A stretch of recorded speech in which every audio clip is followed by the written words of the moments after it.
Yeah, it is. You'll notice a theme here. It was a little bit about well, two things. One, especially with product management at the moment, it's not a liability if you shift jobs every 2-3 years. It's not, and so I notice a lot of people who stick in one environment, and this is about career progression too for product. Like you're not going to get a tall product org, and there's many product managers sort of competing to move up if that's their interest. I mean, that was never my interest, but some people are interested in that.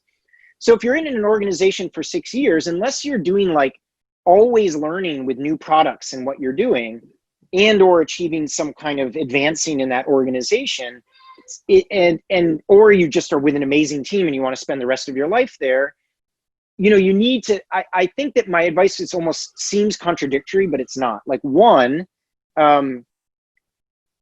leave jobs after 2 or 3 years if you're not learning, because you want a whole career and no one's going to like ding you for that. And frankly, the organization won't. I mean, if you're good at what you do, and if you're like, I'm not really getting new exciting things, no one you work with is going to say, oh, that jerk left the company. They're going to understand what you talked about, right?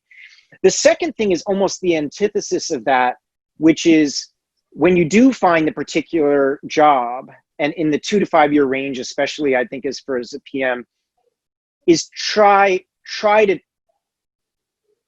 target that work environment that will carry, let's say you've been doing it for 4 years, like try to find that org will take you between 4 to 7 years, the 3 years from 4 to 7 years. So you get a good block in experience. So really try to find an experienced sort of mentor product leader that will teach you and let you stretch in your career at that point, because the basics by that point. You've been doing it for 5 years.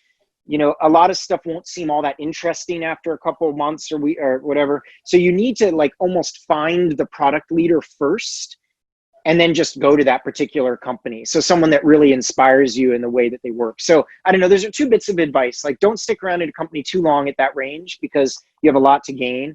And the second one is try your next job to target a product leader who is going to help really, really lift your game, before you've been doing it for 10 years in that range between 5 and 10 years. So sorry, that's a little bit convoluted advice, but hopefully it makes sense.